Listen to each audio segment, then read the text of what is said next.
ജാമിയ അൽ ഹിന്ദ് അൽ ഇസ്ലാമിയയുടെ 3ാം സന്നദ്ധാന സമ്മേളനം ഫെബ്രുവരി 6, 7, 8 തീയതികളിലായി നടക്കും. വേങ്ങര മിനി ഊട്ടി ക്യാമ്പസിൽ വെച്ചാണ് പരിപാടി ഒരുക്കുക. വെള്ളിയാഴ്ച വൈകുന്നേരം 4-ന് മിനി ഊട്ടിയിലെ മെയിൻ ക്യാമ്പസിൽ വെച്ചാണ് പരിപാടി ഒരുക്കുക. അഹ്ലെ ഹദീദ് അധ്യക്ഷൻ ഡോക്ടർ ഷൈഖ് അബ്ദുൽ ലത്തീഫ് അൽ കിന്ദി കാശ്മീർ സമ്മേളനം ഉദ്ഘാടനം ചെയ്യും. വിസ്ഡം ഇസ്ലാമിക് ഓർഗനൈസേഷൻ സംസ്ഥാന അധ്യക്ഷൻ PN അബ്ദുൽ ലത്തീഫ് മദനി അധ്യക്ഷനാകും. PK കുഞ്ഞാലിക്കുട്ടി മുഖ്യാതിഥിയാകും. 3 വേദികളിലായി 15 സെഷനുകളായാണ് സന്നദ്ധാന സമ്മേളനം നടക്കുക. ജില്ലാ പഞ്ചായത്ത് അധ്യക്ഷൻ PA ജബ്ബാർ ഹാജി, ജില്ലാ പഞ്ചായത്ത് അംഗം PK അസ്ലു എന്നിവർ സംസാരിക്കും. ശനിയാഴ്ച രാവിലെ അറബിക് കോൺഫറൻസ് നടക്കും. അതേസമയം തന്നെ പാണക്കാട് ലേഡീസ് ക്യാമ്പസിൽ നടക്കുന്ന വനിതാ സമ്മേളനം മലപ്പുറം ജില്ലാ പഞ്ചായത്ത് ഉപാധ്യക്ഷ അഡ്വക്കേറ്റ് സ്മിജി ഉദ്ഘാടനം ചെയ്യും. സന്നദ്ധാനം ഞായറാഴ്ച വൈകുന്നേരം സബാഹ് സ്ക്വയറിൽ നടക്കും. ഷെയ്ഖ് അബ്ദുൽ ഖാസിം അബ്ദുൽ അലീം അൽ മദനി ഉത്തർപ്രദേശ് ഉദ്ഘാടനം ചെയ്യും. ജാമിയ അൽ ഹിന്ദ് ഇസ്ലാമിയ എന്ന സ്ഥാപനത്തിൽ വിവിധ കോഴ്സുകൾ നടത്തി വരുന്നുണ്ട്. +2 കഴിഞ്ഞ SSLC കഴിഞ്ഞ കുട്ടികളെ +2 ചേർത്ത് ഡിഗ്രി PG അതാണ് കോളേജിലെ കോഴ്സുകൾ.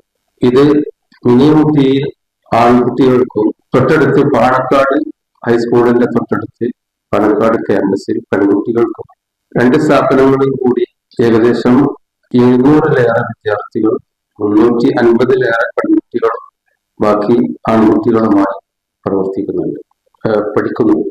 അതിനു പുറമെ ആൺകുട്ടികൾക്ക് വേണ്ടി സ്കൂൾ ഗോയിങ് സ്റ്റുഡൻസ് സ്കൂളിൽ പഠിച്ചുകൊണ്ട് തന്നെ അവർക്ക് ഒഴിവ് ദിവസങ്ങളിലും ഒഴിവ് സമയങ്ങളിലും ഖുർആൻ മനഃപ്പാഠമാക്കി പ്രവർത്തിക്കുന്ന ഒരു സ്ഥാപനവും കൂടി ഹിഫ്ദുൽ ഖുർആൻ സ്ഥാപനം അവിടെ പ്രവർത്തിക്കുന്നുണ്ട്. ഈ സ്ഥാപനത്തിന്റെ കീഴിൽ 2 അഫിലിയേറ്റഡ് സ്ഥാപനങ്ങൾ പ്രവർത്തിക്കുന്നുണ്ട്. ഒന്ന് തിരുവനന്തപുരത്ത്, മറ്റൊന്ന് തമിഴ്നാട് സേലത്ത്. അതുപോലെ തന്നെ ജാമിയ അൽ ഹിന്ദിലെ ഈ കാലഘട്ടത്തിലെ 3ാം സന്നദ്ധനാണ്. ഏകദേശം 100-117 കുട്ടികൾക്ക്, അതായത് ജാമിയയിൽ നിന്ന് ഡിഗ്രി കോഴ്സ് പൂർത്തിയാക്കിയ 60-ലേറെ കുട്ടികൾക്കും 40-42 ഹിഫ്ദ് പഠനം പൂർത്തിയാക്കിയ കുട്ടികൾക്കും സനദ് കൊടുക്കുകയാണ്. ഭാരവാഹികളായ കുഞ്ഞി മുഹമ്മദ് മദനി പറപ്പൂർ, ഫൈസൽ പുതുപ്പറമ്പ, അബ്ദുൽ മാലിക് സലഫി, ഡോക്ടർ ഷുറൈഹ് സലഫി, നസീർ അലി എന്നിവർ വാർത്താ സമ്മേളനത്തിൽ സംബന്ധിച്ചു. News bureau, Malappuram.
എല്ലാരും പറയുന്നു ഡിഫറെന്റ് ആയിട്ടുണ്ട്, നല്ല ഭംഗിയുണ്ടെന്നൊക്കെ.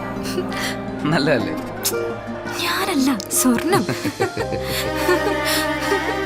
സഫ golden diamonds, different by design. സ്വർണം വാങ്ങി, പക്ഷെ ബില്ല് വാങ്ങിയില്ല. അയ്യോ, കടക്കാരൻ പറഞ്ഞിട്ടുണ്ടാവും ബില്ല് വേണ്ട, GST ലാഭിക്കാന്നൊക്കെ.